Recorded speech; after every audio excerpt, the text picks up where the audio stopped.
자, 부동산 공법이란 부동산에 대하여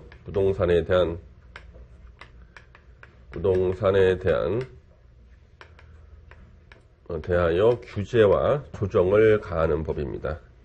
규제와 조정을 가하는 법이죠.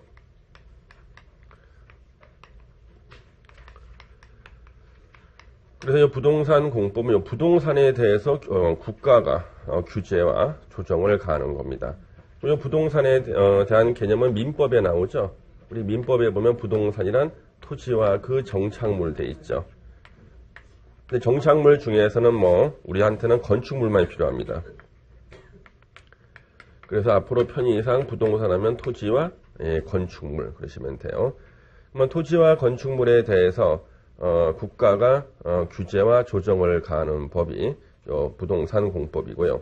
작년 연말 기준으로 이 부동산 공법에 해당되는 법이 118개나 있어요. 118개 법률. 그러니까 많은 사람들이 이제 붕괴하는 게 이런 거예요. 공인중개사법은 조문수가 118개인데 우리 부동산 공법은 법률 개수가 118개야. 엄청나지 않습니까? 이 중에서 우리 공인중개사가 중개업을 할 때 꼭 알아야겠다 싶은 6개 법률. 자, 이 6개 법률을 갖다가 우리는 이 부동산 공법이라는 명칭으로 시험을 보는 겁니다. 여러분들이 공부한 극히 일부 아닙니까? 극히 일부만큼이에요. 극히 일부예요. 그래서 이것만 공부해도 아주 많이 공부한 것처럼 느껴지지만 실제로는요, 아주 일부만 공부하고 자격증을 주는 겁니다. 그래서 제가 원하는 거는 이 공인중개사도 좀 등급을 나눠가지고 말이에요. 118개를 다 공부한 사람에 대해서는 특 A급, 수수료를 갖다가 10배 이상 더 받게 하던가, 예? 등급을 나눠야 되는데, 그렇지 않습니까? 이 6개 달랑 공부, 이것도 다 맞힌 것도 아니야. 예? 관악 겨 넘겨가지고, 붙어가지고, 예? 그래도 잘하고 있다는 거죠. 자, 그래서 여기 6개의 법률이 있는데, 이 6개의 법률 중에서 우리가 지금 공부할 것은 기본법이라고 불리는 국토계획법입니다. 그래서, 여러분들, 우리 거기 목차를 한번 보시면요, 잠시. 지금 거기에 교과서 목차를 이렇게 딱 보시면은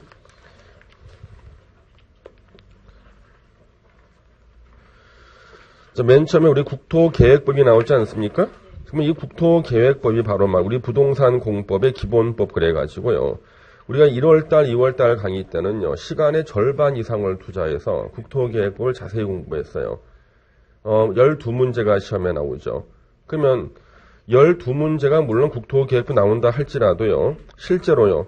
뒤에 있는 도시개발법이라든가 다른 법률을 공부할 때 국토계획법을 모르고서는 공부할 수가 없기 때문에 실제 차지하는 비중 한 20문제 정도는 될 거라고요.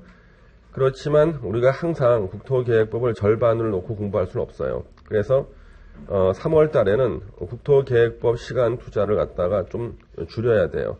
그래서 좀 압축해서 국토계획법 시간을 좀 줄이고 그 대신에 3, 4월 달에는 뒤에 그 도시개발법하고 도시 및 주거환경정비법 있죠? 두 개 이제 할애하는 시간을 좀 더 늘려요. 그래서 두 개의 법을 조금 더 상세하게 공부를 합니다. 그리고 나서 우리가 5월달, 6월달 강의 때는요. 이제 국토계획법, 도시개발법, 정비법 시간을 다시 더 줄이고요. 그 다음 그 뒤에 나오는 건축법하고 주택법 시간 늘린다고요. 그 이유가 시험 공고가 7월 중순에 나와요. 그러면 건축법하고 주택법을 공부할 때가 6월 말이에요. 그러면 개정된 것이 거의 확정이 되고 가장 개정이 많이 되는 것이 주택법, 그 다음이 건축법이에요. 예. 그래서 요 두 개를 갖다 거의 개정이 끝난 상태에서 가장 많은 시간을 할애해가지고 6월 말에 건축법, 주택법을 정리하는 거예요. 농지법은 수업 시간에 한 30분씩 제가 설명드리는 거 있죠. 요거 가지고 공부를 하시고 모의고사에 나오는 문제들 있잖아요. 풀어보시고 문제집 풀 때 몇 문제 풀어보시면 다 맞힐 수가 있어요. 농지법 절대 2문제 나온다 포기하면 안 됩니다. 나중에 시험 붙고 나니까 한 문제 더 맞춰서 붙었는데 농지법 맞춰서 붙은 사람도 많아요. 예. 그래서 나중에 그 한 문제, 2문제 차이라는 게 옆 인생에서 큰 차이가 됩니다. 저는 예전에 사법시험 2차 시험을 떨어질 때 0.9점 차이 떨어져서 평균 0.9. 카트라인에 내 앞에 한 명 더 있었어요. 카트라인에 다음이 저예요. 예. 그러니까 저보다 더 안타까운 한 명 더 있죠. 카트라인 다음 사람 있죠. 그렇죠? 예, 제가 카트라인 다음이었거든요. 근데 그 다음부터는 몇 년을 더 공부해도 그 갭을 좁히지 못했어요. 그때가 제가 23살 때였는데 23살 때 카트라인 다음은 떨어지고 나서는 점점 더 멀어져요. 예. 그러니까 기회가 왔을 때 공부를 해야 되는 게 바로 그겁니다. 예. 그래서 선생님 저는 뭐 2점 차이로 나는 평균 0.9점 차이 떨었어요. 예. 그래가지고 제가 나중에 성적 확인해 보고 난 다음에 한동안 우울증이 오더라고요. 예. 그리고 시험장에서 한 줄만 더 쓰면은 붙을 수 있었는데 그래서 지금도 민법에 제가 구분지상권 이런 거다. 구분소유권 이런 거 안 좋아합니다. 구분지상권 이런 것들. 예, 다 옛날 시험 문제였거든요. 예. 그래서 민법에 구분지상권만 하면은 열받아. 예. 못 썼거든.